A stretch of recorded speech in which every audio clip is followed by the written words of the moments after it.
When most people hear the word Viking, they imagine fierce warriors charging across the sea, wearing horned helmets and burning villages. But that image comes almost entirely from modern fiction. The real Vikings lived very different lives, lives built around farming, family, craftsmanship, and survival. In this series, we're going to look at what Vikings truly ate, what they wore, and what their day-to-day routines actually looked like, based on archaeology and historical evidence. To understand that daily life, we first need to understand who the Vikings really were. The word Viking didn't describe a specific people. It described an activity. In Old Norse, to go a Viking meant to go on an overseas expedition, usually for trade and sometimes for raiding. Most Norse people never did this. The vast majority were simply farmers, fishermen, craftsmen, and merchants living in small rural communities across what is now Norway, Sweden, and Denmark. Those regions formed the heart of the Norse world, but each of them provided a very different environment, and those environments shaped how people lived. Norway was steep and mountainous, with narrow valleys and deep fjords. Farming was limited, but the coastline was incredibly rich in fish and marine life. Sweden offered wide forests, lakes, and more fertile land for crops. It was also rich in iron, which made metalworking a major part of Swedish life. Denmark was the most agriculturally friendly, with flat, fertile land perfect for growing grains. These regional differences meant that Vikings didn't all eat the same food or wear the same materials. The idea of a single, uniform Viking lifestyle simply never existed. Norse society itself was structured in very clear layers. At the top were the Jarls, the noble families with wealth, land, and influence. Below them were the Karls, the free people, who made up most of the population. They were farmers, builders, carpenters, smiths, and traders. And at the bottom were the thralls, or enslaved people, who handled much of the heavy labor, everything from farm work to domestic tasks. When we talk about Viking daily life, we're talking mainly about the world of those free farmers and craftsmen. That's where the real day-to-day activity happened. Daily life in the Viking Age was shaped almost entirely by the seasons. This was a pre-industrial world. Every task depended on daylight, weather, and the need to survive through long, dark Scandinavian winters. Spring was a time for planting barley, rye, oats, and vegetables. Tools were repaired, boats were prepared, and fishing intensified. Summer meant long working hours, haymaking, fishing, and for some, travel, whether for trade or raids. But even men who left on voyages didn't spend the whole year away. Most of the time, they were doing the same work as everyone else. Autumn was the harvest season. Crops were gathered, and livestock that couldn't be fed through winter were slaughtered. Meat was smoked, dried, salted, or fermented. Winter was the season of indoor work, weaving, blacksmithing, carving, repairing tools, and preserving food. Everything, the food Vikings ate, the materials they used, the chores they performed, was tied to this cycle. At the center of this life was the longhouse. Most Viking families lived in long wooden buildings with thick walls, steep roofs, and a central fire that provided heat and light. These houses weren't divided into multiple rooms like modern homes. Instead, cooking, sleeping, weaving, eating, and crafting all happened in the same shared space. Smoke drifted constantly through the building because there was no chimney, just a smoke hole. The air was dim, hazy, and warm. Along the walls were raised wooden platforms where people sat during the day and slept at night. Animals like cows, sheep, and goats were often sheltered inside during the winter, both for their protection and for the heat they provided. The longhouse wasn't simply a home. It was the family's workshop, kitchen, storage space, and shelter all in one. Daily responsibilities were shared, but different tasks tended to fall to different people. Men usually handled work that required heavy labor, such as plowing, building, woodcutting, boat building, and smithing. They also did most of the fishing and hunting, and they were the ones who left on trading or raiding voyages. Women, on the other hand, oversaw the home and the resources that kept the household alive. They managed food preparation, food preservation, dairy production, and, most importantly, textile production. Making clothing in the Viking Age required an enormous amount of work, growing flax, shearing sheep, washing wool, spinning thread, weaving cloth, and sewing garments. Women also cared for children and managed the livestock, and they often ran the entire farm when men were away. It's worth noting that Viking women had more legal rights than many other women in medieval Europe. They could own property, request divorce, and manage financial matters within the household. Archaeological evidence shows that Viking daily life involved a lot of craftsmanship. Norse people worked with wood, bone, antler, iron, and wool on a regular basis. They carved combs from bone, made spoons and bowls from wood, forged iron tools, created jewelry from bronze and silver, and wove textiles on upright looms. Their homes were filled with practical handmade objects that were sturdy, efficient, and often decorated with simple patterns. They were not wild, unskilled warriors. They were highly resourceful craftspeople who built nearly everything they used. So, before we even get into what Vikings ate or wore, it's important to strip away the Hollywood image and see who they really were. They were farmers before they were fighters. They were families before they were explorers. Their lives were shaped not by constant battle, but by the rhythms of the land, the changing seasons, and the practical work needed to survive in a difficult climate. Understanding this foundation gives us a clear view of what their food, clothing, and daily routines actually looked like. In the next part, we'll dive into one of the most misunderstood aspects of Viking life, their diet. What did they really eat? How did they cook it? What foods came from farming, from livestock, from fishing, and from trade? And how different was their diet from what people imagine today? When we imagine Viking food, most people picture giant feasts, bowls of meat, and endless drinking. But real Viking meals were far simpler, far more practical, and closely tied to the seasons and the resources around them. Their diet wasn't built around indulgence, it was built around survival, efficiency, and the need to preserve food for long winter months. The Viking diet depended heavily on farming. Despite the harsh climate, Norse farmers grew a surprising variety of crops. The most important grains were barley, rye, and oats. Barley was the backbone of the Viking pantry. It was hearty, reliable, and able to grow in poor soil. Vikings used it to make porridge, bread, beer, and even thick soups. Rye and oats were also essential. Rye bread was dense, dark, and long-lasting, perfect for the winter months. Oat porridge was a staple breakfast, especially in colder regions like Norway. Wheat existed, but it was rare and considered more of a luxury, mostly for the wealthy. Vegetables played a larger role than people often assume. Vikings grew cabbages, onions, leeks, peas, and beans. These crops survived the northern climate well and provided essential nutrients. Cabbage was particularly important because it kept well in cold storage. Root vegetables such as carrots, turnips, and parsnips were common too, though they were different from the varieties we know today.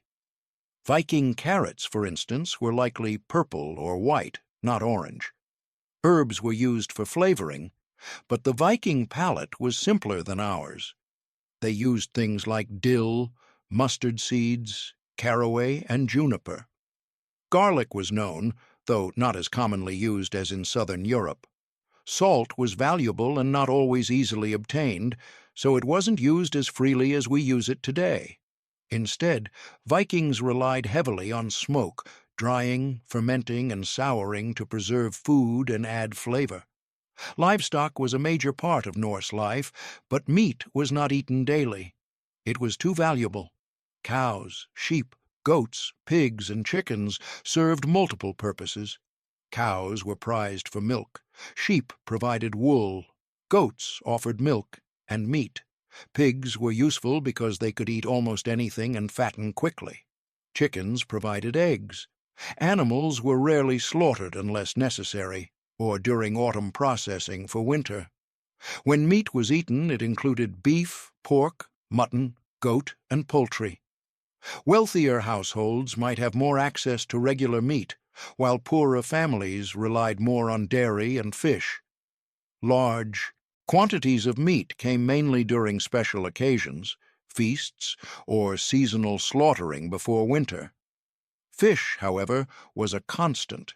It was one of the most important food sources for many Viking communities, especially in Norway and Iceland. Vikings caught and ate cod, herring, salmon, trout, haddock, and more. They dried fish, fermented it, or smoked it to make it last through winter. Fish was such a central part of the Norse diet that dried cod became a major export item traded throughout Europe. Dairy was equally significant. Viking households produced butter, cheese, whey, curds, and skyr, a yogurt-like dairy product still eaten in Iceland today. Dairy provided fat and protein during times when meat was scarce. But it was also seasonal. Cows and goats only produced milk after giving birth, so dairy supplies changed throughout the year.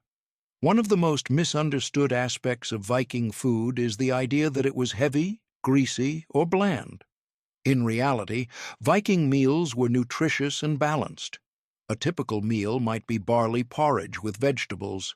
Another could be fish cooked with leeks or onions. Meat stews were common in wealthier homes, but they included far more vegetables than meat. Bread was eaten with almost everything, and dairy products filled in the gaps between larger meals.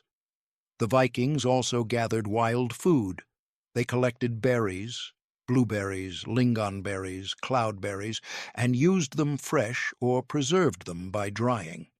They harvested nuts where available, and they gathered edible greens, mushrooms, and seaweed.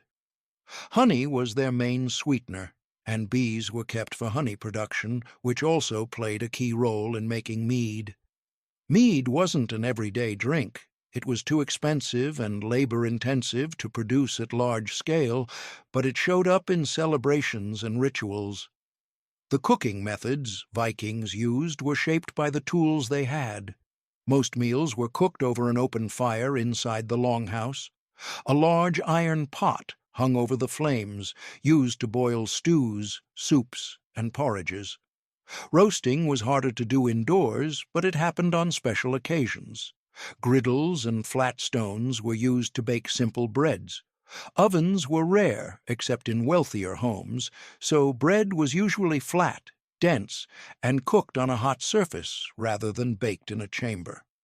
Boiling and simmering were the most common cooking techniques because they were efficient. A big stew pot could feed a family, and ingredients could be added throughout the day: grains, vegetables, leftover meat scraps, fish, herbs.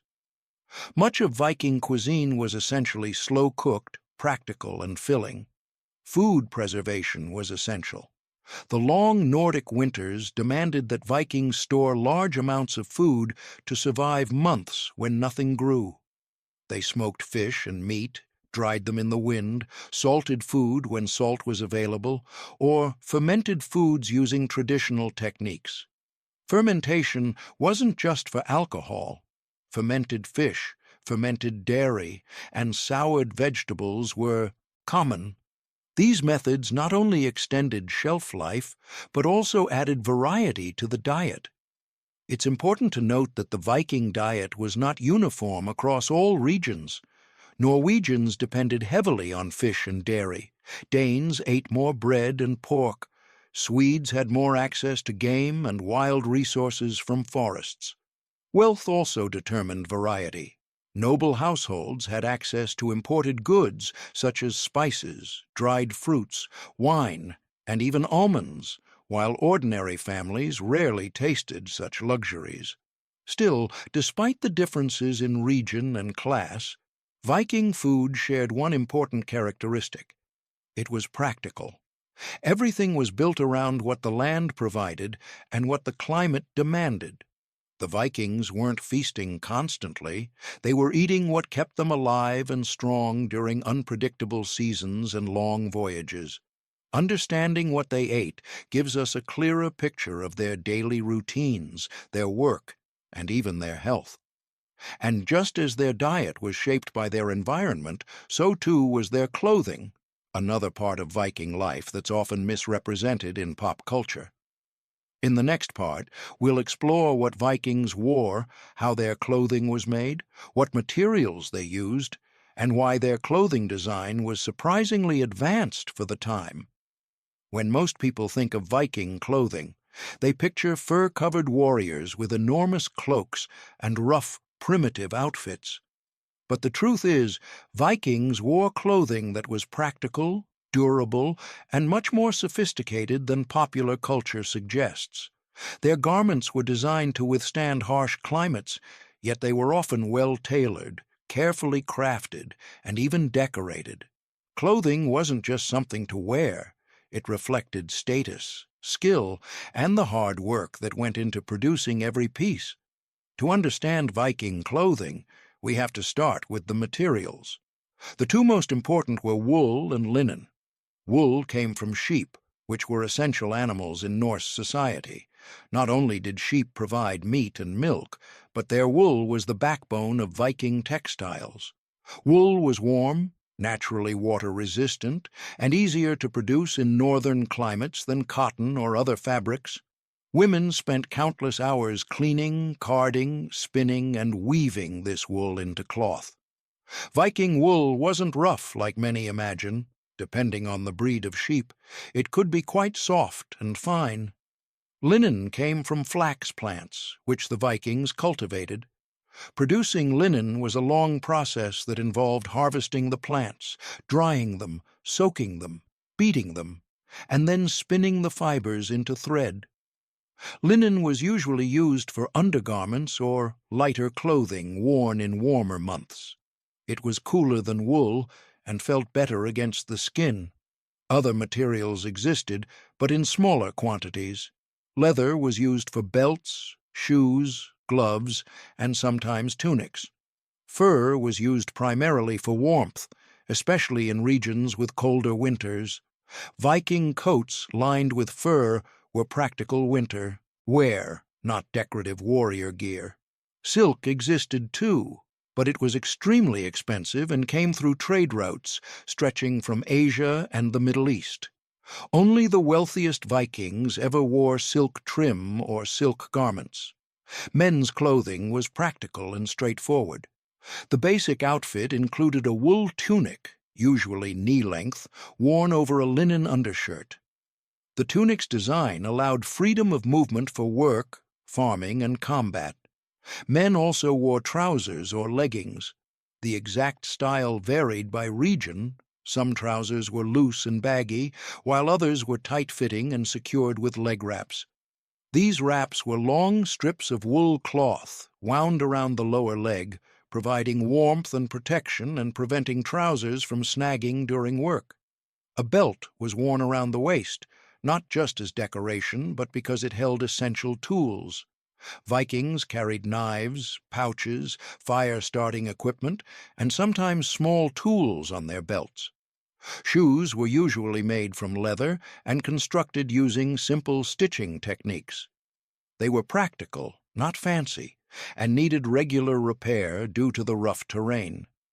In colder months, men wore cloaks pinned at one shoulder with a brooch. These cloaks could be simple or richly decorated depending on status. Women's clothing was more layered. The basic garment was a linen shift worn as an underdress. Over this, women wore a woolen overdress often referred to as an apron dress or hanger-rock. This garment hung from the shoulders using two brooches connected by decorative strings of beads.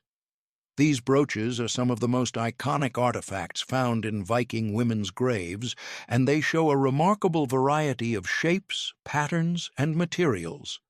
The apron dress reached below the knee and allowed for free movement while working. Women also wore cloaks or shawls for warmth, and they used belts like men did, often carrying small tools or keys. In Norse culture, the woman of the household typically held the keys to the home and storage chests, symbolizing her authority. Women's shoes were similar to men's, and both sexes sometimes stuffed their footwear with wool or straw during winter for insulation. Clothing color was not limited to the dull browns and grays often seen in films. Vikings loved color.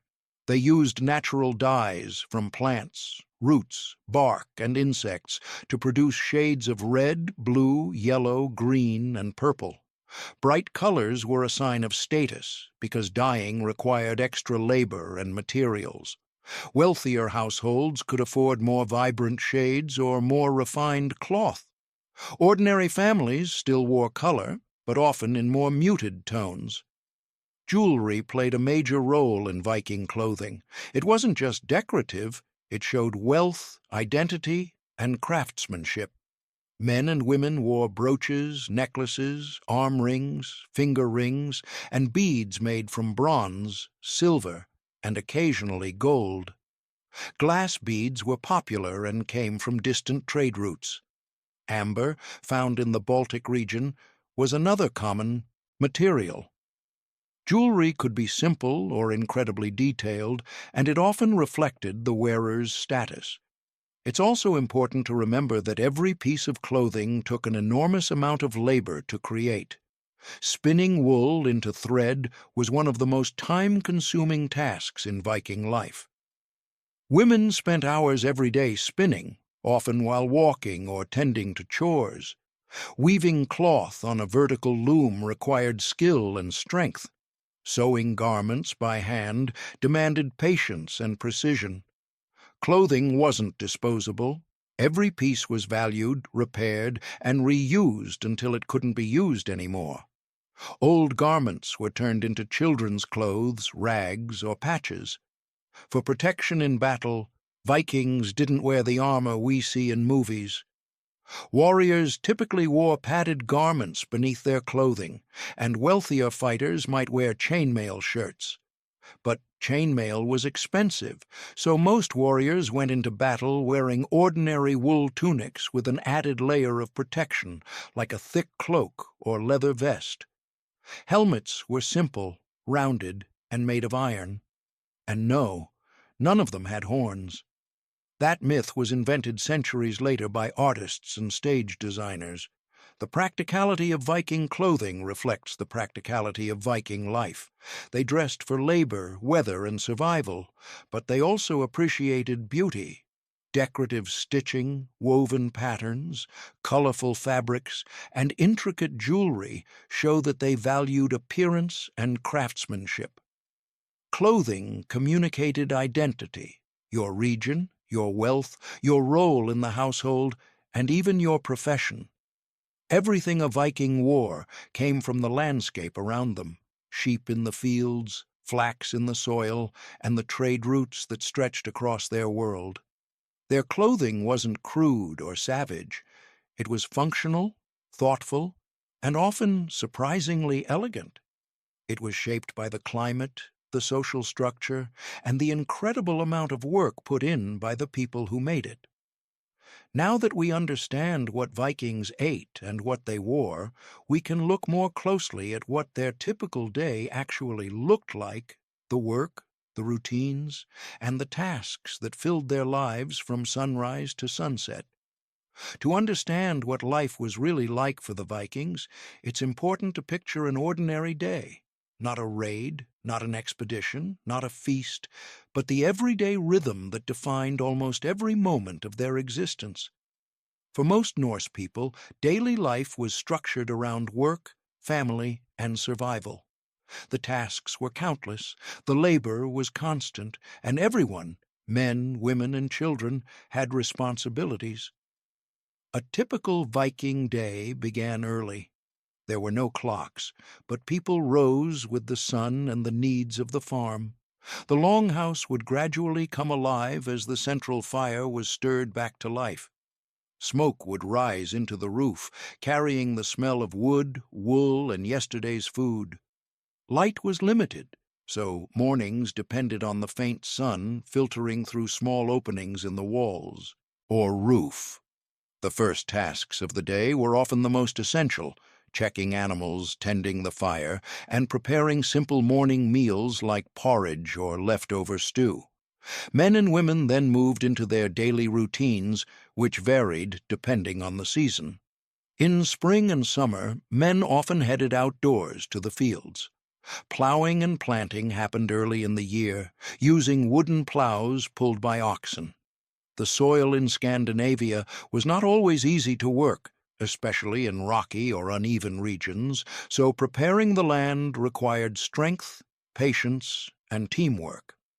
Once the fields were planted, men might spend the rest of the day repairing fences, sharpening tools, cutting wood, or building and maintaining structures. Fishing was another essential task. In coastal areas and near rivers, men took small boats out to catch fish like cod, salmon, or herring.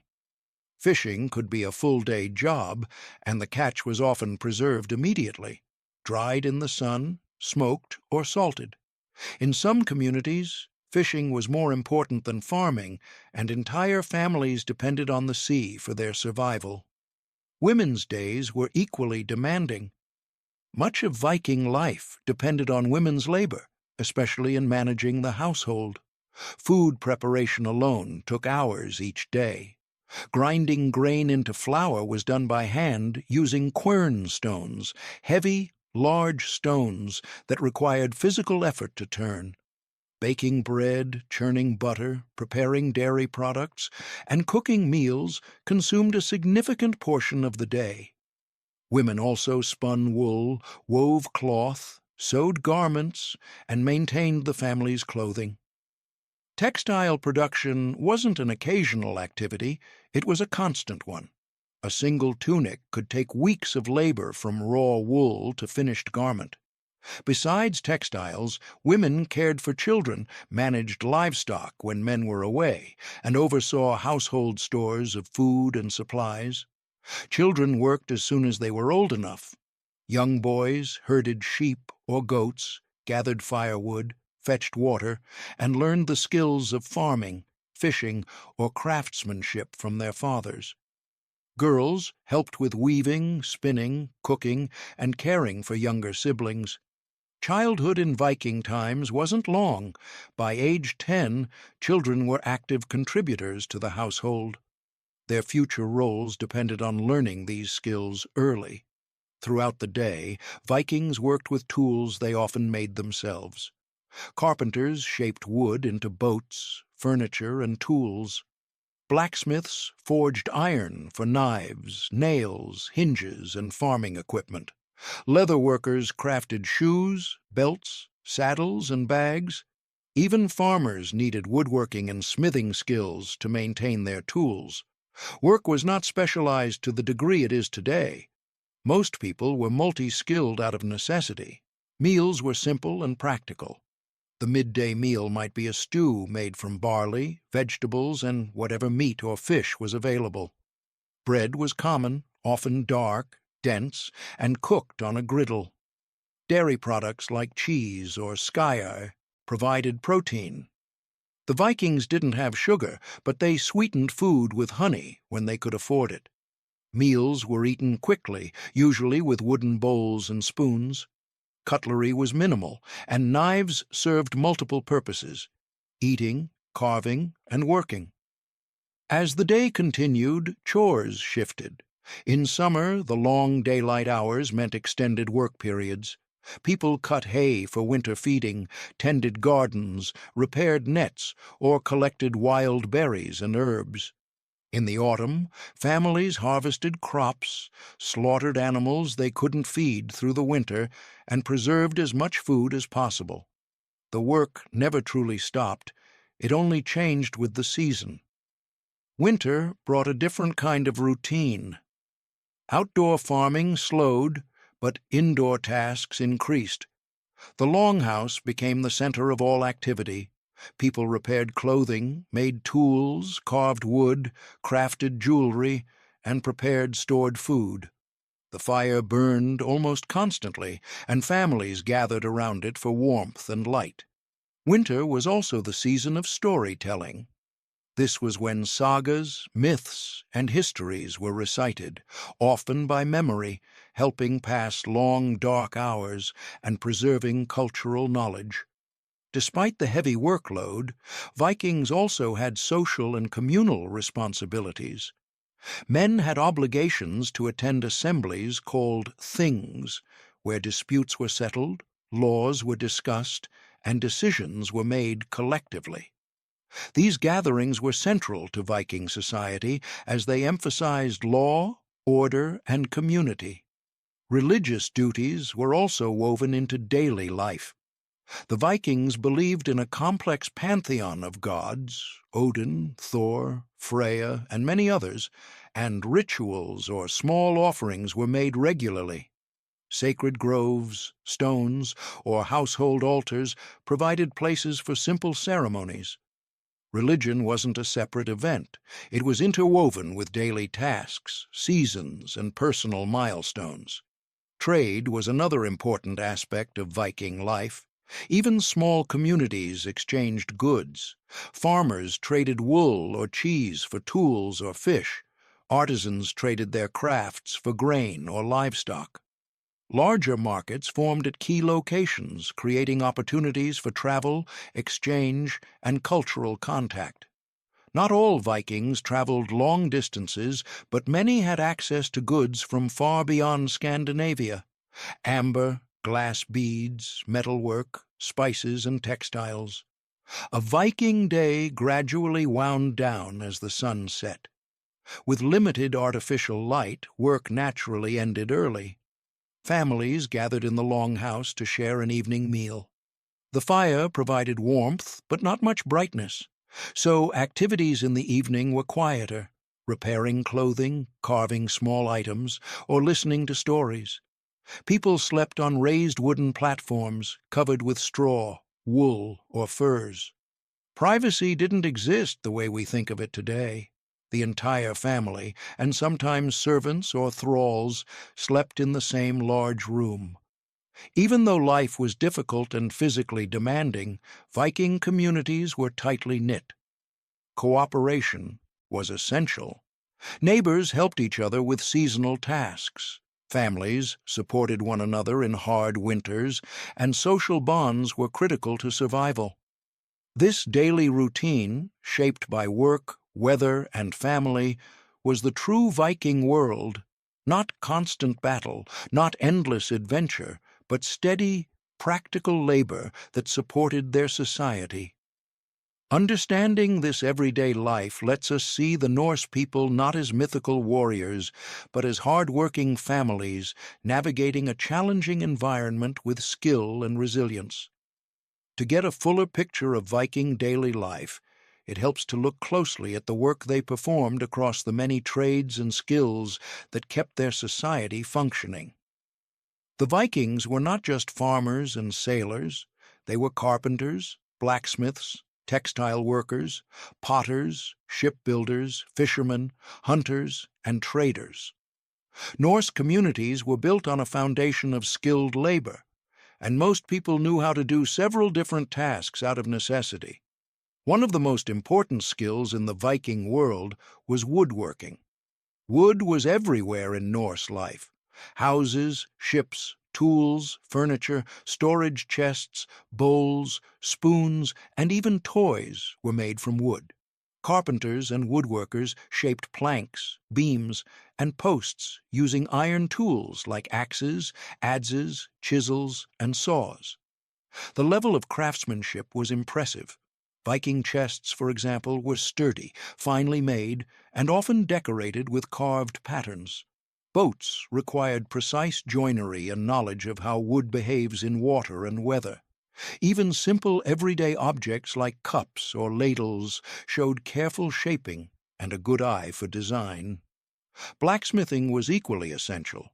Without blacksmiths, there would be no knives, axes, nails, hinges, plowshares, or tools.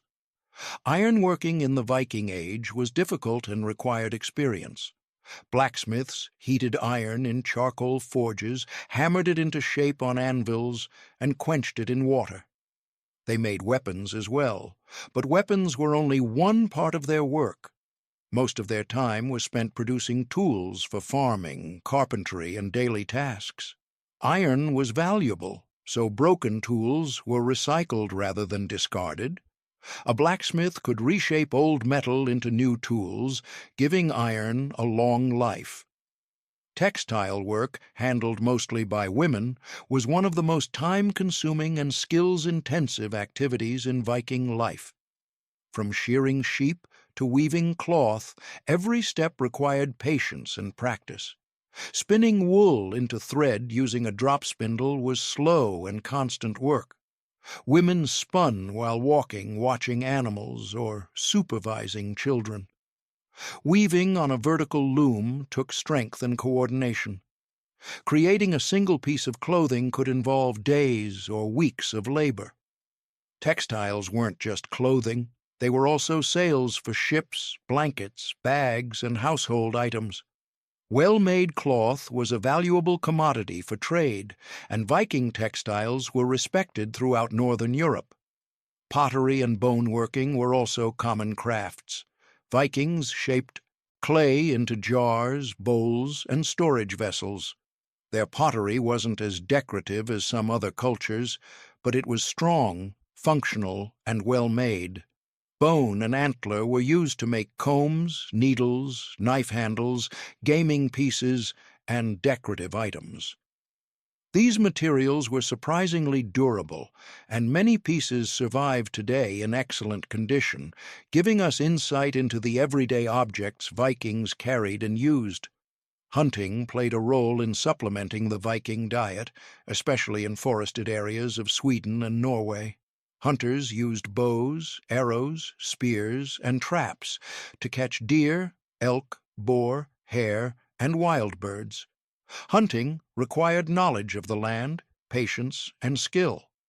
Although farm animals provided most of the meat, wild game added variety and was especially valuable in winter.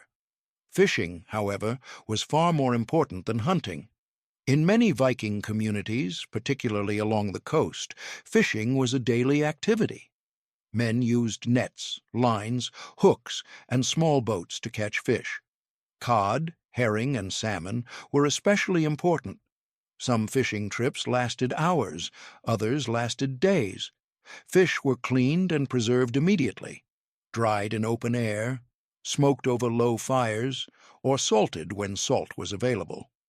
In the far north, fish became the backbone of the diet, and dried fish was a major trade good. Another key part of daily life was gathering natural resources. Families collected wild berries, nuts, mushrooms, and herbs, depending on the season. Children often helped with this, learning which plants were safe to eat and which had medicinal uses. Seaweed was also gathered along coastlines and could be used for food, animal feed, or fertilizer. In addition to farming and craft work, trade was a major element of Viking society. Even people who never traveled far participated in local trade networks. Farmers traded wool, butter, cheese, or fish for iron tools or pottery. Craftsmen exchanged goods in small marketplaces or during seasonal gatherings. These exchanges created a web of connections across the region and helped distribute goods that weren't available locally. Some Vikings traveled much farther for trade, reaching locations such as Ireland, England, France, Russia, and even the Middle East. However, it's important to remember that long-distance trade was done by a small portion of the population. Most Norse people lived their entire lives within a limited region. Still, they benefited from imported goods, glass beads, silk trim, precious metals, spices, and weapons, brought back by traders. These items became symbols of status and wealth in Norse society. Daily work also included maintaining the longhouse and its surrounding land. Roofs, made from turf or thatch, had to be repaired regularly. Walls needed reinforcement. Fences required constant attention because livestock could escape or predators could enter. Wells had to be kept clean. Firewood had to be cut and stored for the long winter months. Even activities like sweeping the floors, organizing tools, and managing storage areas were part of the daily routine. Another important aspect of Viking life was personal grooming. Despite the stereotype of unkempt barbarians, Vikings cared about their appearance. Archaeologists frequently find combs, tweezers, ear spoons, and razors in Norse graves. Men trimmed their beards and women braided their hair. Cleanliness was a sign of respect and discipline. Washing happened in rivers or lakes, and people often bathed at least once a week, more frequently than many Europeans in later centuries. Social life was intertwined with work, but it had its own moments. Families gathered for meals, told stories, and shared news.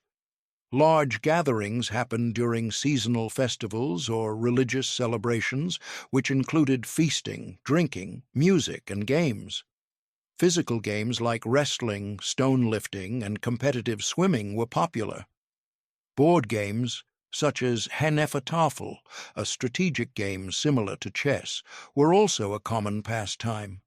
Legal obligations were another part of life. Men attended regional meetings called things, where disputes were settled and decisions were made. These assemblies served as courts, parliaments, and social gatherings all at once. They reinforced the importance of law and community cohesion in Norse culture. Even with all these tasks, Viking life had room for craftsmanship, creativity, and innovation. Norse people were not just laborers, they were skilled artisans who took pride in their work. Their tools, clothing, ships, and household goods reveal a culture that valued quality, efficiency, and beauty. Their daily routines were demanding, but they were also filled with purpose and community. Understanding these work routines gives us a deeper appreciation for how Vikings built and maintained their world. Their survival depended on cooperation, versatility, and skill. And among all their crafts, one stood out as the heart of their society: shipbuilding. In the next part, we'll explore how Vikings built their iconic ships and what role these vessels played in their everyday lives. If there is one symbol that defines the Vikings more than anything else, it's their ships. But to understand their ships, we have to understand why they were so important in daily life. Viking ships were not just tools used for raids or exploration. They were central to transportation, trade, communication, fishing, and even community identity. Ships shaped the entire Norse world, influencing where people lived, how they worked, and how far their culture reached. Building these ships was one of the most skilled crafts in Viking society. Shipbuilding required exceptional knowledge of wood, tools, and engineering. The process usually began with selecting the right trees. Oaks were preferred for strong frames and planks, while pine and spruce were used where flexibility or lighter weight was needed. Woodworkers understood the natural curves of branches and roots and used them to create strong, naturally shaped components for the ship's structure. The keel, the backbone of the ship, had to be straight and sturdy. Planks were split, not sawn, so the wood fibers stayed intact, making the hull both flexible and tough. Viking ships were built using a technique called clinker, or lapstrake construction, where each plank overlapped the next. This overlapping method made the hull lighter, stronger, and better able to flex with waves. Iron rivets held the planks together, and tar made from pine resin was applied to waterproof the seams. Every stage of construction required careful planning and skilled hands. These ships came in different types depending on their purpose. The famous longships were built for speed and maneuverability. They were narrow, lightweight, and designed to cut through water quickly. These ships allowed Vikings to travel far distances, navigate shallow rivers, and land on unprotected shores. But not everyone used longships. Larger cargo ships, called knars, carried goods, livestock, and supplies. These were broader and deeper, designed for stability on long voyages.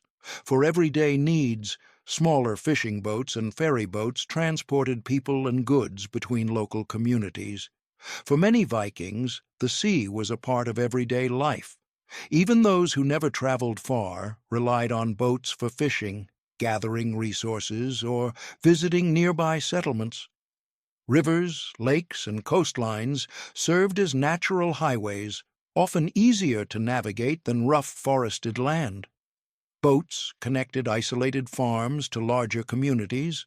They brought goods to market, carried messages, and supported the trade networks that helped the Viking world thrive. Sailing required skill as well. Vikings relied on the wind, the stars, the sun, and their deep knowledge of local waters. They understood currents, weather patterns, and the behavior of birds and sea creatures. Navigation was passed down through generations, taught through experience and observation rather than written charts.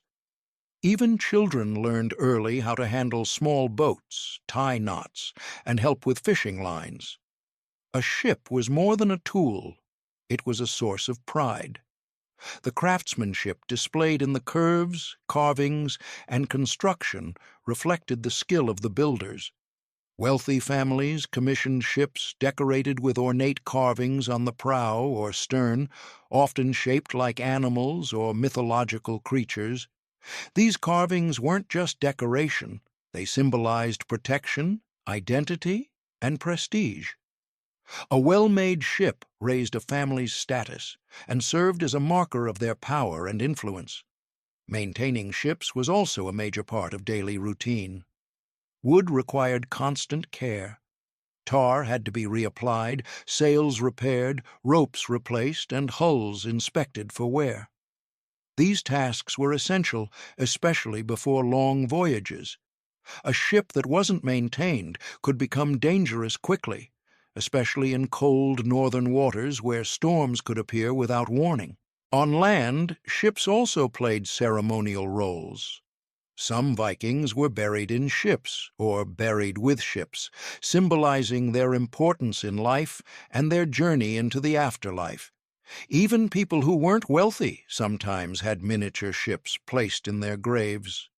This shows how deeply ships were woven into Norse identity, not just as tools, but as cultural symbols. But ships were only one part of Viking travel. Even on land, movement played a large role in daily life. Vikings traveled by foot or on horseback to attend markets, visit relatives, or participate in regional assemblies where legal matters were settled. These journeys were important for maintaining social bonds and ensuring justice within the community. Travel also shaped trade. Everyday Vikings might not have traveled far, but they depended on goods brought from distant regions. Traders carried barley, fish, iron, amber, wool, furs, and crafted items to local markets. In return, they brought back salt, wine, pottery, glass beads, metalwork, and textiles from foreign lands. These imported goods filtered through society slowly. Even ordinary people might eventually own a bead from the Mediterranean or a small metal object shaped in a distant workshop. The movement of goods and people also meant a movement of ideas. Through ships and trade, the Vikings encountered different languages, cultures, technologies, and beliefs. This exchange influenced their daily lives in subtle ways. They adopted new tools, new decorative styles, and new materials. They brought home stories, experiences, and knowledge that enriched their communities. But Travel wasn't only about trade or raids. Many Vikings traveled for seasonal work. Men joined fishing voyages or aided large-scale hunts. Others visited relatives or tended to family land in different regions. Religious journeys took place as well. Traveling to sacred sites or participating in festivals connected communities and strengthened traditions. Ships also shaped the way Vikings saw the world. Living beside the sea meant living with constant awareness of weather, tides, and natural forces. The ocean was both a provider and a threat. It brought food, access, and opportunity, but it also brought storms, shipwrecks, and danger. This relationship with the sea influenced Norse mythology, stories, and rituals. Gods and spirits associated with water, storms, and travel held significant places in their belief system. The sea connected Vikings to distant lands, but it also tied communities together at home. Villages along fjords relied on each other. Fishing grounds were shared, navigational knowledge was passed down, and families often cooperated to build or repair boats. The sea shaped their social networks just as much as it shaped their economy. Even though not every Viking sailed across oceans, every Viking lived in a society built around mobility, craftsmanship, and connection. The famous voyages that reached faraway shores were only one part of a much larger story. Day by day, the Vikings used their skills to build ships, travel between communities, trade with neighbors, and navigate the world around them. Understanding their ships gives us insight into their craftsmanship and exploration, but it also leads us back to the heart of their communities, their homes, families, and beliefs. And belief played a powerful role in Viking life. Their gods, rituals, and worldviews guided their decisions, shaped their traditions, and influenced how they understood the world. In the next part, we'll explore who the Vikings worshipped, how their religious practices shaped daily routines, and what their spiritual world really looked like. To truly understand the Vikings, we have to step into their spiritual world. Religion wasn't something practiced only during ceremonies or festivals, it was woven into the rhythms of daily life. The Vikings believed they lived in a universe filled with gods, spirits, ancestors, and unseen forces that influenced everything from the weather to the harvest to personal luck. Their beliefs shaped the choices they made, the rituals they followed, and the meanings they found in ordinary events. The Viking worldview centered around a pantheon of gods, each representing different aspects of life and nature. Odin, the All-Father, was connected with wisdom, knowledge, and the mysteries of fate. He was a complex figure, often associated with war and poetry, but more deeply linked to curiosity and the pursuit of deeper understanding. Thor, the thunder god, was one of the most beloved deities. To the average Viking, Thor symbolized protection, strength, and stability. His hammer, Mjolnir, wasn't just a weapon. It was a symbol used in blessings, marriages, and rituals to ward off evil. Freya, the goddess of love, beauty, fertility, and magic, played a significant role in daily life. People invoked her for matters of family, childbirth, and relationships. Njord was the god of the sea, wind, and wealth, important for a society dependent on fishing and trade. There were many other gods and goddesses, each overseeing different realms of existence. But what's important to remember is that Vikings didn't see their gods as distant beings. They felt their presence in storms, in the growth of crops, in good luck on a journey, and in the fortunes of daily work. Alongside their gods, the Vikings believed in numerous spirits and other supernatural forces. Land spirits, called landvettir, were thought to inhabit forests, hills, rocks, and waters. People respected these spirits because they protected the land and its resources. Before building a new home or clearing a field, offerings might be made to ensure the spirits weren't angered. Household spirits were believed to watch over families and could bring good or bad luck, depending on how they were treated. Magic played a role, too. Seers, known as vulvas or sidekonas, practiced a form of ritual magic called seder.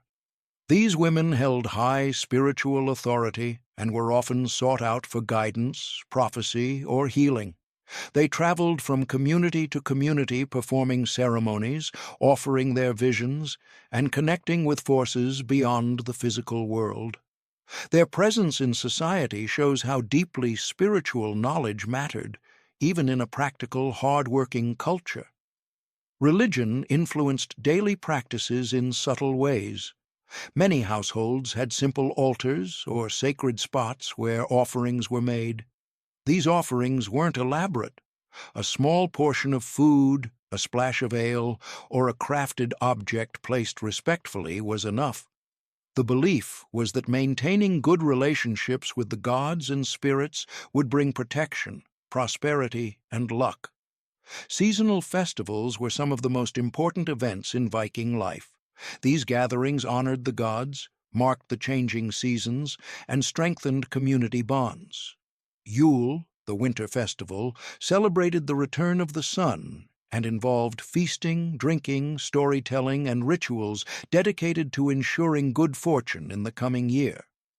Blots, sacrificial ceremonies, were held in various seasons to honor gods, spirits, or ancestors.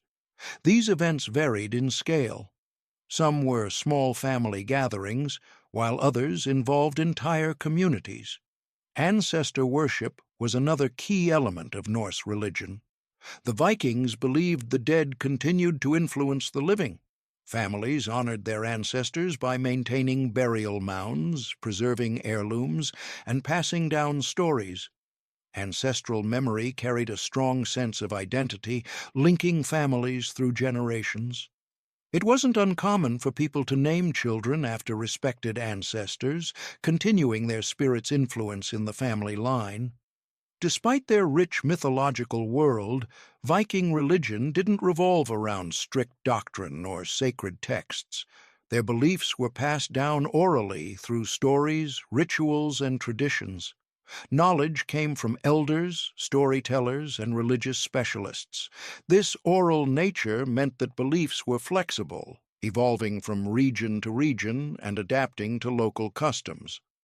Religious practice also related to social structure. Leaders within communities sometimes served as ceremonial figures, responsible for hosting festivals and overseeing rituals. Wealthier families played central roles in religious events because they had the resources to host large gatherings, providing food, drink, and sacrificial animals. This strengthened their social influence and reinforced community relationships. Superstitions were common. People wore amulets for protection. The hammer-shaped pendant of Thor was one of the most widespread symbols, worn by men, women, and even children.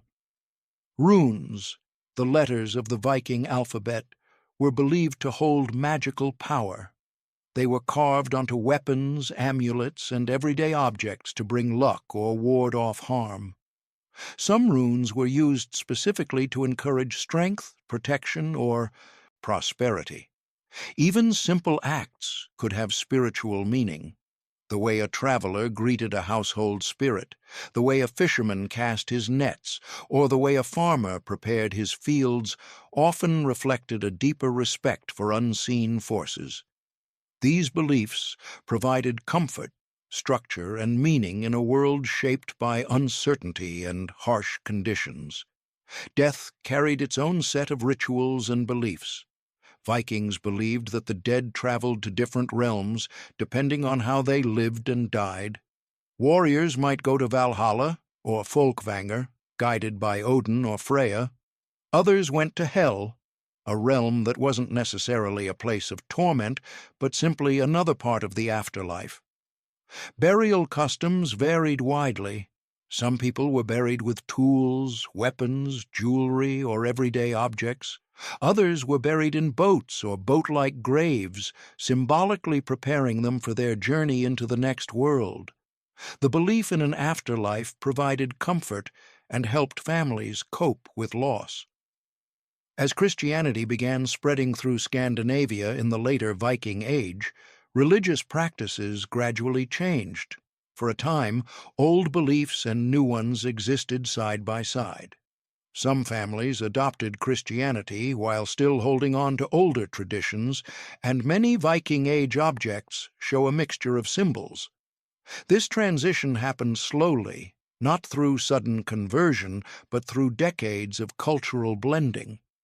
Religion shaped how Vikings saw the world, how they interacted with nature, and how they navigated life's challenges. It influenced their moral values, their rituals, and their sense of community.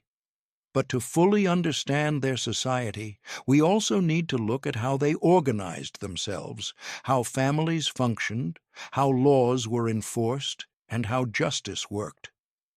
Viking communities didn't operate through chaos or violence. They had structure, rules, and systems designed to keep peace and fairness. In the next part, we'll explore Viking family life, social rules, marriage customs, and the legal systems that governed their world. To understand the Vikings beyond their ships, farms, and beliefs, we need to look closely at how their families and communities were structured. Norse society was held together not by chaos or brute force, but by rules, expectations, and relationships. Their world had clear social roles, strong family bonds, and a well-defined legal system that shaped everyday life. Family was the core unit of Viking society. A person's identity came from their kin. Your family determined your status, your responsibilities, and even your opportunities. Households were often large, sometimes including extended relatives and thralls who lived and worked alongside them. A family wasn't just parents and children. It was a small community, woven together by shared labor and mutual dependence. Within the longhouse, roles were well understood.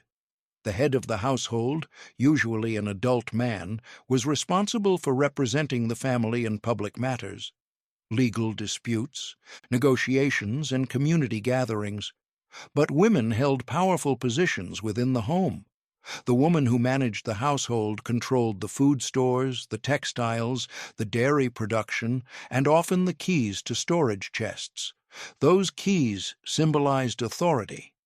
A Viking woman's influence inside the home was respected, and her responsibilities were central to the family's survival. Marriage was an important part of maintaining and expanding a family's connections. It wasn't primarily about romance, though affection certainly existed. Marriage was a strategic alliance between families. Arrangements were often made through negotiation. Fathers or guardians discussed terms, and agreements included the dowry the bride brought with her and the bride price the groom's family offered in return. These exchanges were not purchases. They were symbolic gestures showing commitment between families. Despite arranged marriages, Viking women weren't powerless. They had the right to divorce under several circumstances, and they retained ownership of their dowry. If a woman divorced her husband, she could take her property with her.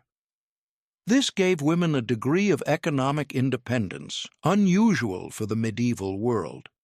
Many sagas describe strong-willed women who voiced their opinions, challenged their husbands, or managed households during long absences. While these stories are dramatized, they reflect real elements of Norse social expectations. Children were valued members of the household. Boys and girls were raised with practical skills from a young age. Boys learned farming, woodworking, fishing, and weapon handling. Girls learned spinning, weaving, cooking, and managing livestock. Discipline was firm, but children were seen as essential contributors, not burdens. They learned by doing, watching adults, and participating in daily routines. Education didn't involve classrooms or formal lessons. Instead, it came through oral tradition. Stories, myths, family histories, and practical knowledge were passed down verbally. Boys learned about laws, honor, and social expectations by listening to adults at gatherings. Girls learned household management through hands-on practice. The sagas, which were written down centuries later, preserve some of these teaching stories, lessons about behavior, loyalty, courage, and consequences. But even in tight-knit communities, conflict happened. And when it did, Vikings had a legal system in place to resolve disputes.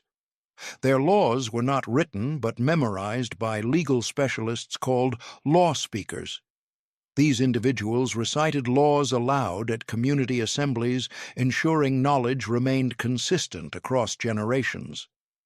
The primary forum for settling disputes was the Thing, a public meeting held at regular intervals.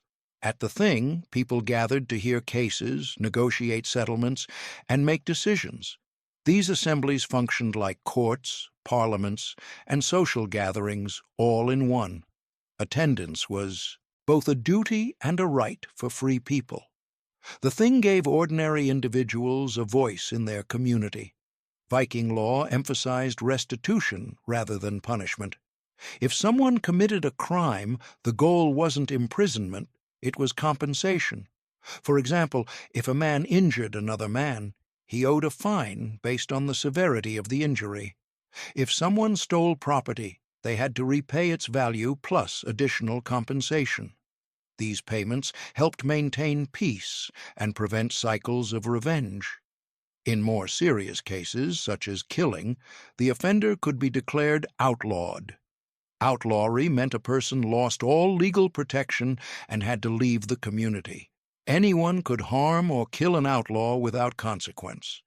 This was a severe penalty and used only when someone was considered too dangerous or disruptive to remain in society. Because families were tightly connected, conflicts often involved entire kin groups. A dispute between two people could quickly become a dispute between two families.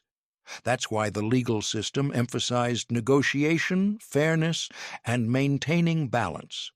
Honor mattered deeply in Viking life. Being known as fair, trustworthy, and responsible increased a family's reputation. Losing honor could damage opportunities for trade, marriage, or alliances. Women also had legal rights within this system. They could inherit property under certain conditions, bring cases to the Thing, and represent themselves if necessary. While men dominated public legal matters, women were not excluded from the system.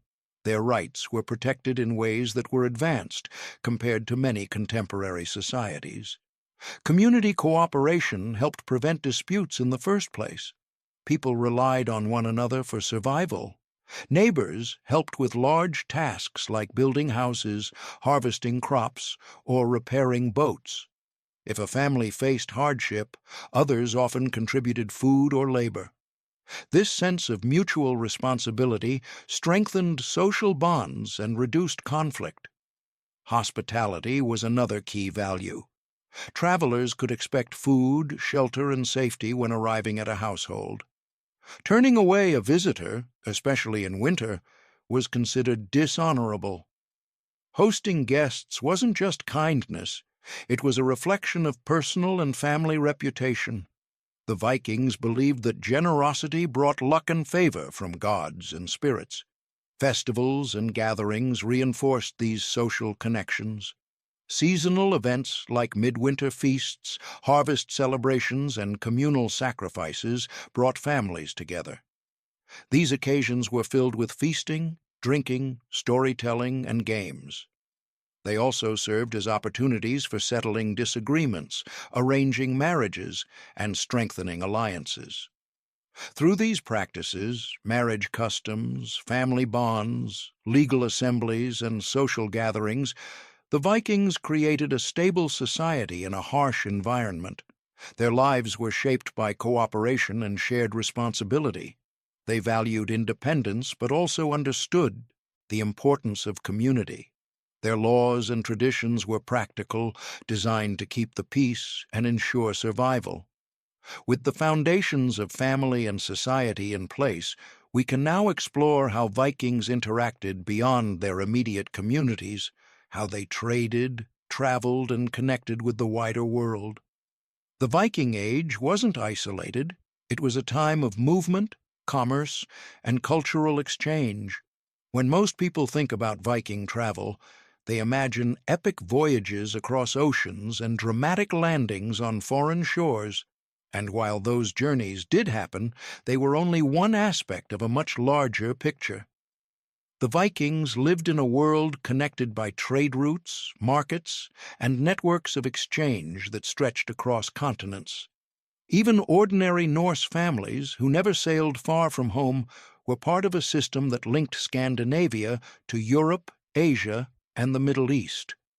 Trade was essential to Viking society. Scandinavia had valuable resources: iron, amber, furs, wool, and fish, but it lacked many materials and goods that people needed or desired. Because of this, Vikings participated in trade constantly, both locally and internationally. Across towns, villages, and seasonal markets, goods moved from hand to hand, slowly spreading wealth and influence throughout the region. Local trade formed the foundation of this system. Farmers traded milk, butter, cheese, smoked fish, or woven cloth for iron tools, wooden containers, pottery, or livestock. These exchanges often took place at small market gatherings or during seasonal events. Everything was practical. People traded for what they needed, not for luxury or display. A farmer might trade wool for a new axe head made by a blacksmith. A fisherman might trade dried fish for grain harvested by someone else. These local transactions kept everyday life running. Beyond local markets, larger trade centers played a major role. Towns like Birka in Sweden, Hedeby in Denmark, Kaupang in Norway, and later Dublin in Ireland became bustling hubs where traders from different regions met. These towns were filled with workshops, docks, warehouses, and merchants selling everything from pottery to jewelry. For many Vikings, visiting these towns was their primary connection to the wider world. They brought goods by boat or pack animals, traded them, and returned home with items unavailable in rural areas. The goods traded were diverse. Scandinavia exported high-quality iron weapons, tools, and ornaments crafted by skilled blacksmiths. They exported furs from Arctic and forest animals, fox, marten, beaver, and bear, which were extremely valuable in Europe. Amber from Baltic beaches was carved into beads and used for jewelry. Dried fish, especially cod, became a major export, sustaining communities throughout northern Europe. In return, Vikings imported goods that were rare or impossible to produce locally. Glass beads came from workshops in the Middle East and Eastern Europe. Silk arrived through long-distance trade routes passing through Russia and Persia.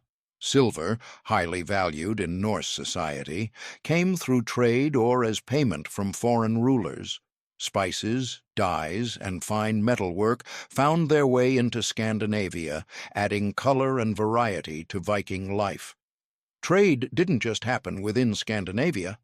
Vikings became major players along the rivers of Eastern Europe. Scandinavian traders sailed down the Volga and Dnieper rivers, connecting with the Byzantine Empire and the Arab world. These voyages were not raids. They were commercial expeditions. Traders brought furs, slaves, honey, and wax south, and returned with silver coins, fine textiles, spices, and luxury goods. Many Viking communities along these river routes became wealthy, blending Norse, Slavic, and Byzantine cultures. In the West, Viking trade reached Britain, Ireland, France, and even parts of Spain. Towns like York and Dublin became major Viking trading centers. These towns didn't just grow from raids, they grew from commerce. Workshops produced metal ornaments, combs, leather goods, and cloth for trade across the region. People from many cultures lived together, creating a mix of languages, traditions, and crafts. It's important to remember that not everyone who traveled was a raider or warrior. Many Vikings who journeyed abroad were merchants, craftsmen, or settlers looking for opportunities. They established trading posts, formed alliances, and created new communities. Some stayed for generations, integrating with local populations while maintaining ties to their homelands. Trade routes also shaped the flow of ideas. Through their journeys, Vikings encountered new beliefs, artistic styles, and technologies. They brought back foreign coins, not just as currency, but as metal to melt down into jewelry. They adopted new weaving patterns, new metalworking techniques, and new decorative styles. The designs on Viking brooches, weapons, and ships show clear influences from Celtic, Slavic, and Islamic art. This blending of styles created the distinctive look we associate with Viking craftsmanship today. Exchange didn't always involve distant travel. Many Vikings interacted with passing traders from other cultures who traveled to Scandinavia. Frankish merchants brought wine and fine cloth. Slavic traders brought pottery, salt, and preserved foods. Sami people from the far north traded reindeer products, furs, and fish. These interactions expanded Viking knowledge of the world and broadened their material culture. Not all goods were traded for material wealth. Vikings also traded for information, agreements, and political alliances. Gifts played a major role in diplomacy. A chieftain might present a finely forged sword or an ornate brooch to secure loyalty or peace. These exchanges weren't simple acts of generosity. They were strategic tools used to build relationships and influence. Everyday Vikings understood the importance of these connections, even if they never traveled beyond their village. The items they owned, glass beads, silver ornaments, or fine cloth, carried stories of distant lands. Children grew up hearing tales of traders who traveled far over land and sea. These stories were part of their cultural imagination, shaping how they saw the world beyond their shores. Travel also influenced settlement patterns. As Vikings explored new territories, they established colonies in places like Iceland, Greenland, and parts of Britain and Ireland. These settlements were not just military outposts, they were farming communities, fishing villages, and towns where Norse traditions blended with local cultures. Trade helped sustain these settlements, bringing goods from home and exporting local resources. The movement of people also meant the movement of skills. A blacksmith from Norway might settle in England and introduce new forging techniques. A weaver from Denmark might move to Ireland and influence local textile patterns. A carpenter from Sweden might help build ships in a foreign port. In this way, Viking crafts and traditions spread across the regions they touched. While long-distance trade was important, it's crucial to remember that everyday Vikings lived lives rooted in their local communities. Travel was risky, expensive, and demanding. Only a small portion of the population regularly ventured to distant lands. But because those few brought back goods and ideas, even the most remote Viking farm felt the influence of global connections. Trade, travel, and exploration were not separate from ordinary life. They were extensions of it. They shaped the economy, enriched the culture, and broadened the horizons of Viking society. Their world was much larger, more interconnected, and more dynamic than the stereotype of isolated northern warriors suggests. Now that we've explored their trade networks and connections with the outside world, we can turn to another essential aspect of Viking life: their food preparation, cooking tools, and methods. Understanding how Vikings made their meals brings us deeper into the daily experience of their households. To understand Viking life on a deeper level, It helps to look closely at how they prepared their food, not just what they ate, but the tools, kitchens, and methods they relied on every single day. Food preparation was a constant activity. It demanded time, effort, and skill, and it shaped the rhythm of daily life inside the longhouse. The heart of every Viking home was the central fire. This wasn't just a cooking space, it was the source of heat, the main light, and the gathering point for the entire household. Most longhouses didn't have chimneys. Instead, smoke drifted upward and escaped through gaps in the roof. This meant that cooking in a Viking home always happened in a smoky, dim environment. People were used to the atmosphere. Their eyes adjusted, and their clothing, hair, and bedding all carried the scent of smoke. The fire itself had to be managed constantly. Keeping it alive was essential. Without it, families would struggle to cook, stay warm, or even light their homes. Women tended the fire throughout the day, adding wood, adjusting the heat, and making sure it didn't burn too fast. Fire-making tools were always kept nearby: flint, steel, and dried tinder for emergencies. Viking cooking relied heavily on boiling and stewing. A large iron pot hung from a chain or sat on stones over the fire. Into this pot went grains, vegetables, meat scraps, herbs, and whatever was available. Stews simmered for hours, sometimes all day. People added ingredients as they became available, and the pot's contents changed from day to day. This method was efficient. It used minimal fuel, required little attention, and fed many people at once. Flatbread was another staple. Without ovens, Vikings baked bread on heated stones or simple iron griddles. The bread was thick, dense, and usually made from barley or rye. It didn't rise much, and it wasn't soft like modern bread, but it was filling, nutritious, and could be stored for days.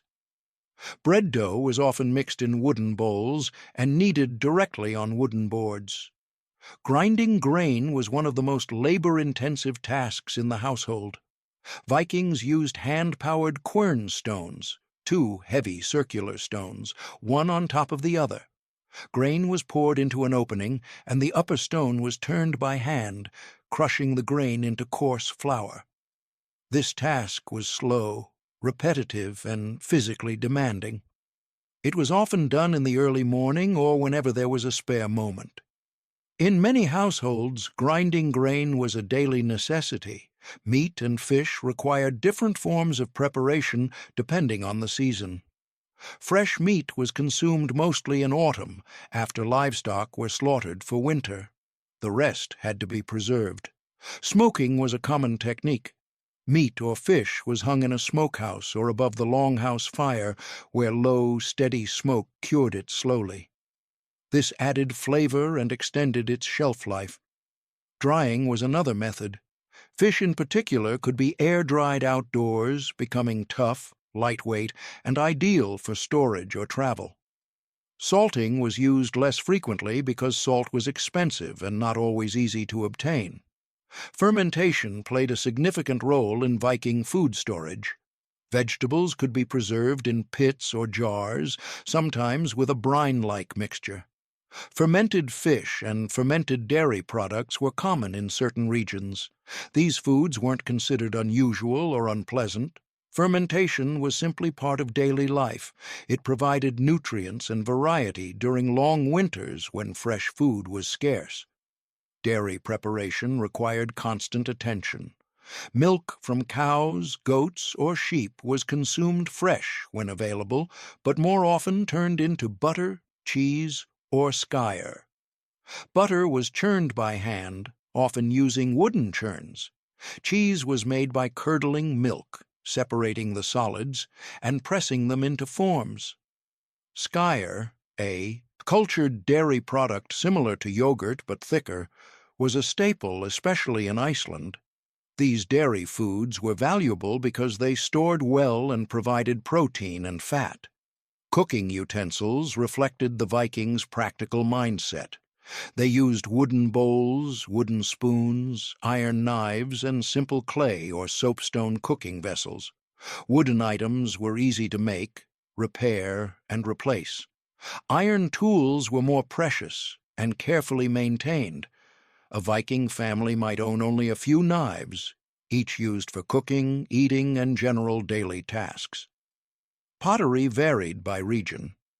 Some areas had access to good clay and produced sturdy pots. Others used soapstone, a soft stone that could be shaped into cooking vessels capable of withstanding direct heat. Food storage was crucial. Without proper storage, families could not survive winter. Grain was kept in wooden chests or clay-lined pits. Root vegetables were stored in cool, dark areas. Meat and fish hung from beams. Dairy products were kept in wooden containers. Honey was preserved in sealed vessels. Each longhouse had a system for organizing food stores to ensure nothing spoiled too quickly. The woman who managed the household kept track of supplies, planning meals to make sure the family had enough to last through lean months. Seasonal variation shaped cooking habits. In summer, fresh foods were abundant: berries, herbs, vegetables, and fish. Meals were lighter, and more time was spent outdoors. In winter, meals relied heavily on stored foods. Stews, porridges, and dried fish dominated the menu. Fresh produce was rare, and meals often repeated the same combinations. This was normal for the Vikings.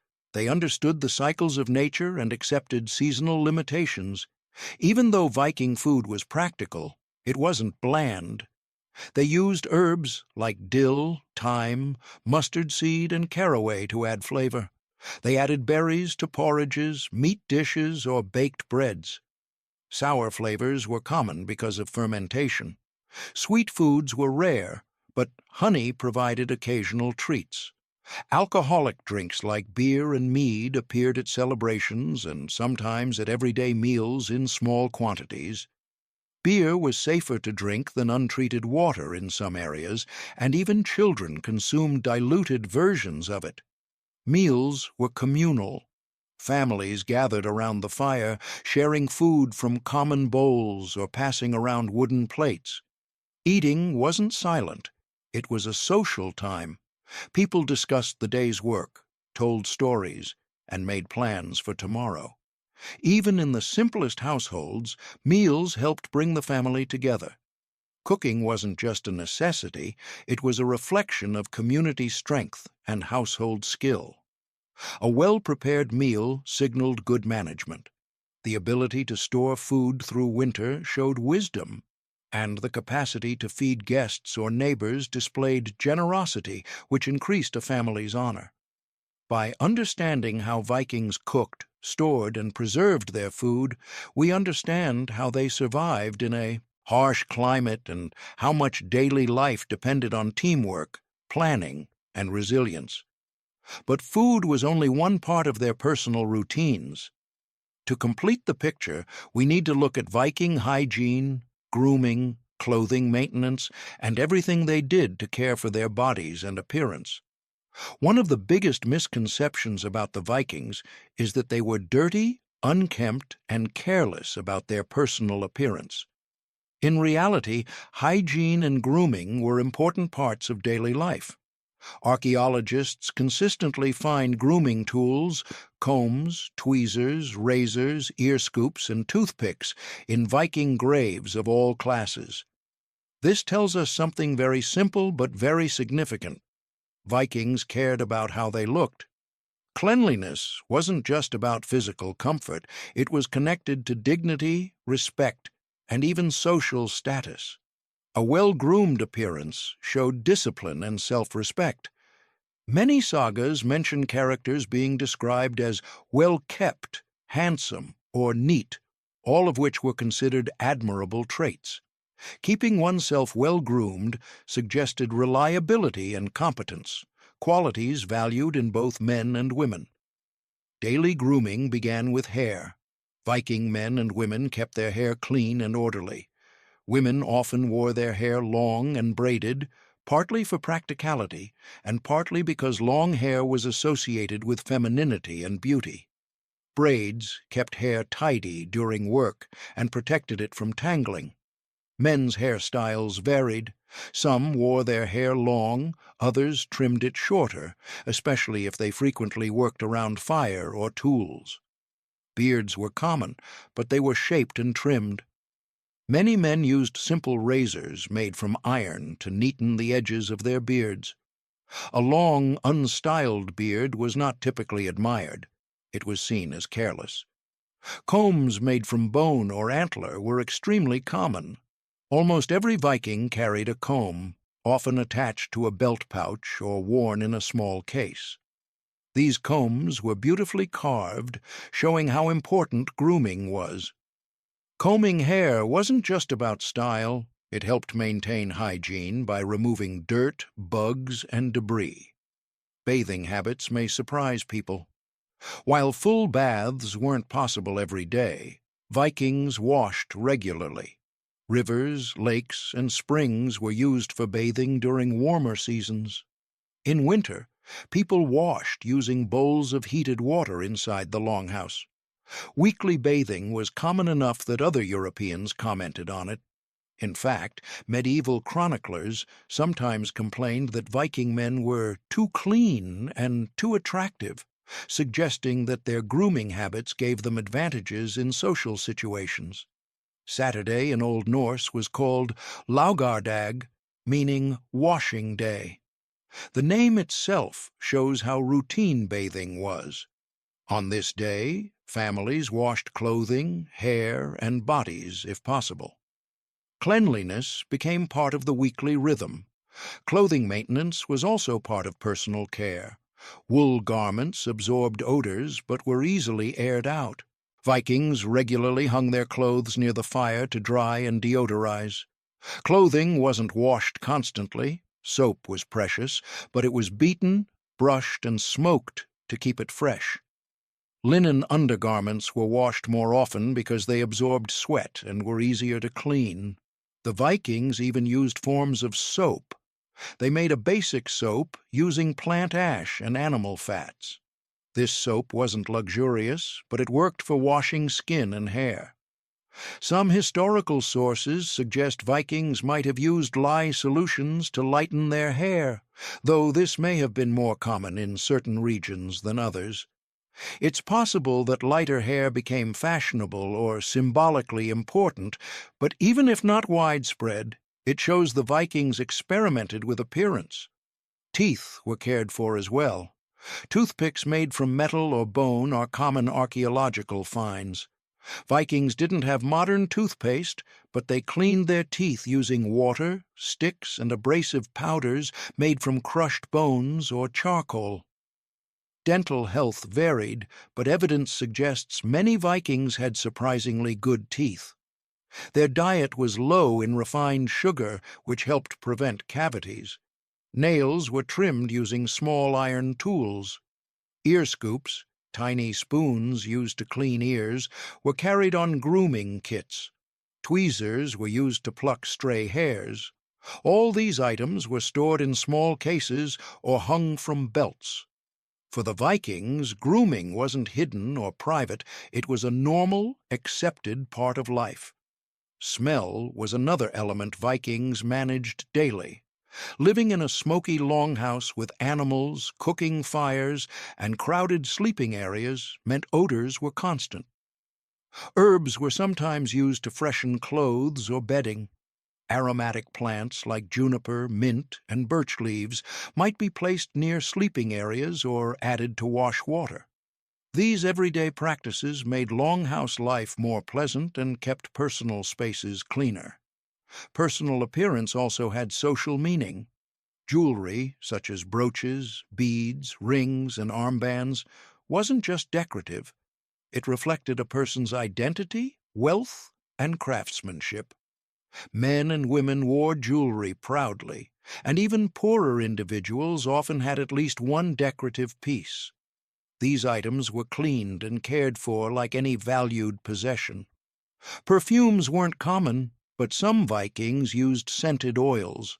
These were usually imported items reserved for the wealthy or for special occasions. Still, the fact that such items were used at all shows that Vikings paid attention to smell and presentation. Clothing style mattered too. Well-fitted tunics, neat leg wraps, and properly fastened brooches were signs of good character. Vikings appreciated symmetry, clean lines, and well-made garments. Wearing torn or dirty clothes when it wasn't necessary reflected poorly on a person's household and their sense of responsibility. Even weapons and tools were part of personal presentation. A well-maintained knife, polished brooch, or clean belt strap reflected discipline. Men often carried their knives visibly, and a clean blade signaled preparedness and pride in one's possessions. Hair and beard grooming sometimes connected to status or identity. Warriors might tie their hair in certain ways to keep it out of their face. Farmers and craftsmen had practical hairstyles suited to their work. In some regions, long hair was tied back with leather cords or woven wool bands. Braiding wasn't only for women. Men also used small braids to control their hair. Hygiene extended to the home itself. Longhouses were swept regularly. Waste was removed from living spaces to designated pits. Bedding was shaken out and refilled with fresh hay or straw. Fleas and lice were constant challenges, but grooming habits helped control them. Combing hair daily and cleaning clothing helped reduce infestations. In a world where survival depended on strength, cooperation, and reputation, appearance wasn't superficial. A clean, well-groomed person showed responsibility, self-control, and respect for their household. Good hygiene made a household more pleasant to live in, improved health, and increased social standing. Understanding how Vikings cared for their bodies helps us appreciate how complex and thoughtful their daily routines were. They weren't wild or careless, they were attentive, practical, and surprisingly committed to personal cleanliness. This perspective also helps us understand another important aspect of their culture: how they entertained themselves, relaxed, and enjoyed life after the work was done. Even though Viking life was filled with work, there was also time for relaxation, entertainment, and community gatherings. The Vikings valued enjoyment just as much as they valued hard work, and they found many ways to unwind, bond, and celebrate. These moments of leisure brought families and neighbors together, strengthened their sense of identity, and offered relief from the daily challenges of living in a harsh environment. One of the most important forms of entertainment in the Viking world was storytelling. The longhouse, with its warm fire and smoky air, became the perfect setting for tales passed down from generation to generation. Storytelling wasn't just a pastime, it was how culture was preserved. People recounted myths about gods like Odin, Thor, and Freya. They told heroic sagas about warriors, explorers, and kings. They shared local legends, family histories, and cautionary tales meant to teach lessons about honor, courage, and responsibility. These stories helped children understand their place in the world and reminded adults of their cultural roots. Music was another key part of Viking leisure. While we don't know exactly what Viking music sounded like, archaeologists have found instruments such as lyres, harps, flutes, panpipes, and simple drums. Singing was common, especially during gatherings, feasts, or long evenings indoors. People sang songs about heroes, adventures, love, and the gods. Music accompanied work as well. Certain rhythms helped people keep pace during tasks like rowing or grinding grain. Games were a beloved form of entertainment. One of the most popular board games was Tafel, a strategic battle game similar to chess. The game involved a king and his defenders trying to escape attackers positioned around the board. It required careful planning and tactical thinking, and it was enjoyed by people of all ages. Archaeologists have found beautifully carved game pieces made from bone, amber, or glass, showing how much Vikings valued their leisure time. Physical games were equally important. Wrestling, stone lifting, running races, and swimming contests were common activities. Men competed to prove strength, skill, and courage. These games helped build physical stamina and reinforced social bonds, especially during festivals or large community gatherings. Hunting, though often necessary for food, could also be a recreational activity for families or groups of men during certain seasons. Feasting was one of the major social events in Viking life. Feasts weren't everyday meals. They were special gatherings that marked important occasions. Harvest celebrations, weddings, births, victories, religious festivals, or visits from important guests. Feasts involved abundant food, strong drinks, music, dancing, and companionship. People ate roasted meats, fish, bread, cheese, and seasonal fruits when available. Beer and mead were served in larger quantities than usual. These events also strengthened alliances and helped settle disputes. A feast hosted by a respected household could solidify a family's social standing within the community. Hospitality played a big role in Viking leisure. Welcoming guests was considered an honored duty, and hosts were expected to provide food, drink, and lodging. Travelers were shown generosity because everyone understood how difficult travel could be.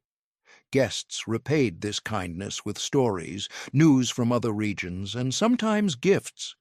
The exchange wasn't just material, it was relational. Hospitality helped weave a network of connections between different families and communities. Religious festivals added another layer to Viking leisure. Celebrations dedicated to the gods often included sacrifices, song, dance, and ritual toasts. During Yule, for example, people celebrated the return of the sun with feasting and drinking. They lit fires, exchanged gifts, and honored ancestors. These festivals weren't simply religious obligations. They were moments of joy, reflection, and unity. Competition was part of life, too. Vikings enjoyed contests that tested wit, skill, or bravery. Flyting was a verbal duel, an exchange of insults, boasts, and clever lines. It was a performance meant to entertain, not harm, and it required quick thinking and a good sense of humor. Flyting might sound modern, but it was an ancient form of playful rivalry. Women had their own ways of relaxing. When major tasks were finished for the day, women gathered to spin wool together, share stories, or teach younger girls new skills. Socializing happened naturally around shared work. Women talked while weaving, sewing, or preparing food. These conversations built strong bonds and created support networks inside the community. Children played games, too. Toys made from wood or bone have been found. Little boats, animals, spinning tops, and balls.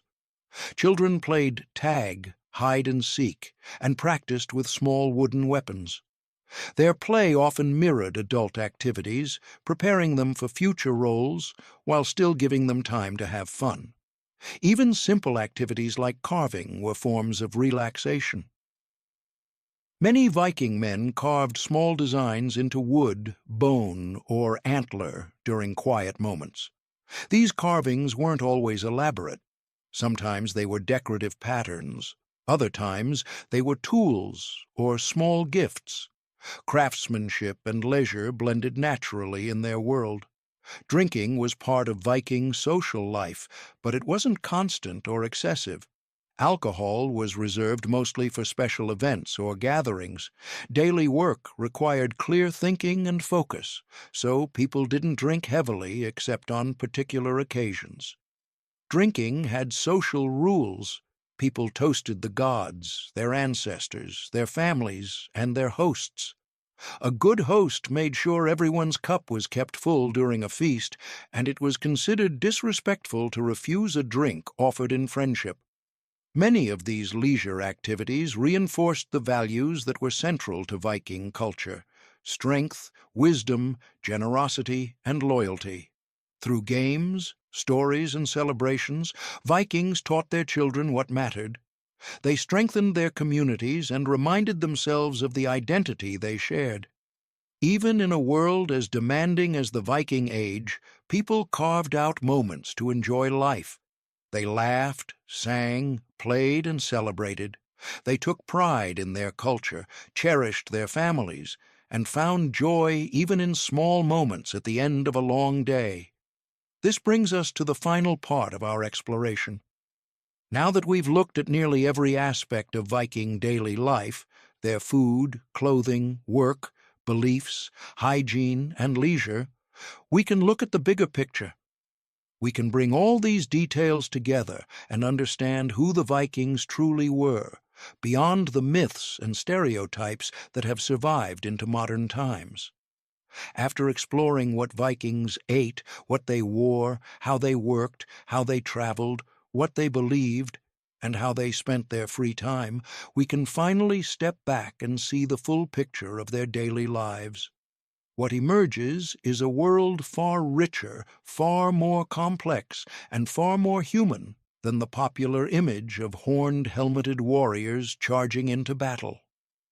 The real Vikings were people who lived with purpose, community, and an extraordinary level of skill shaped by their environment.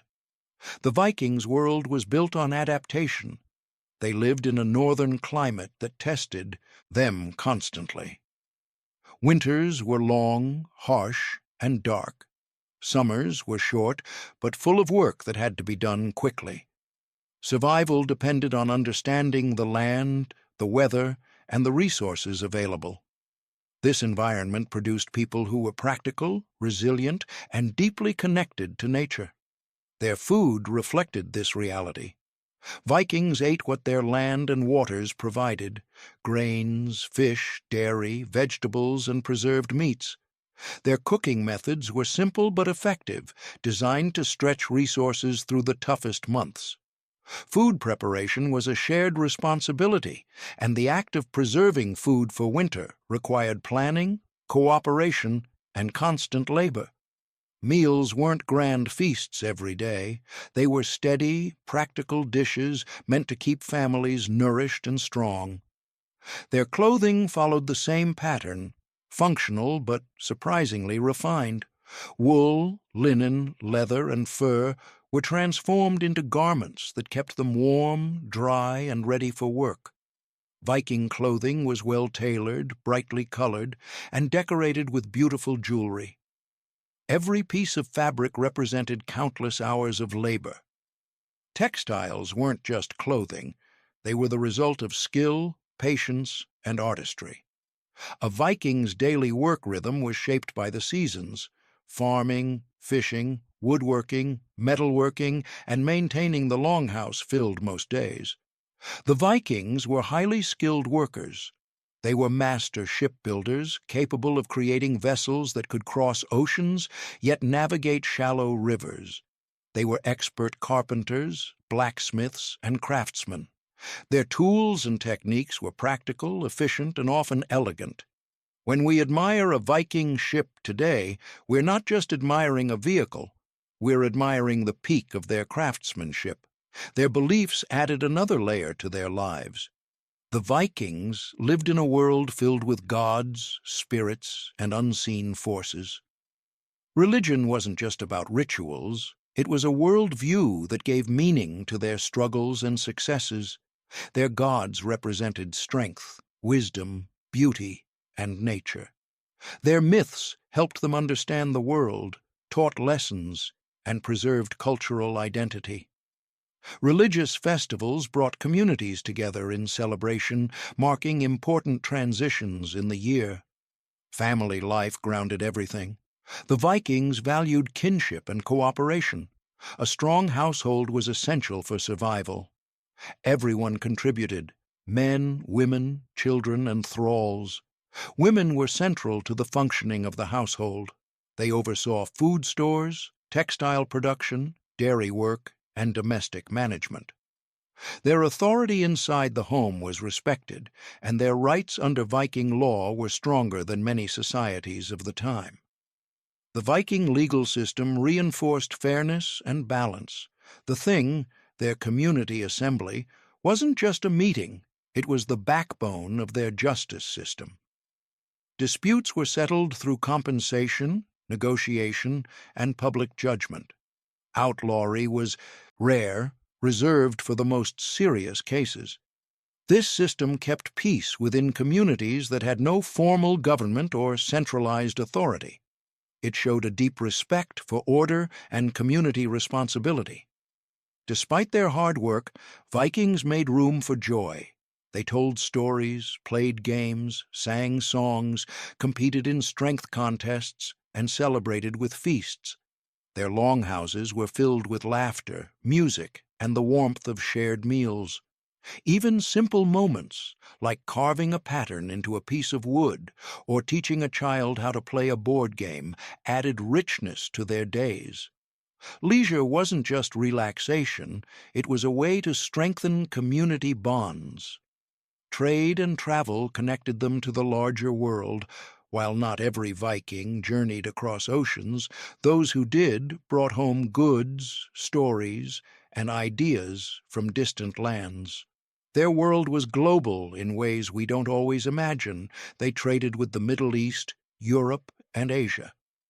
They settled in new territories, blending their culture with others.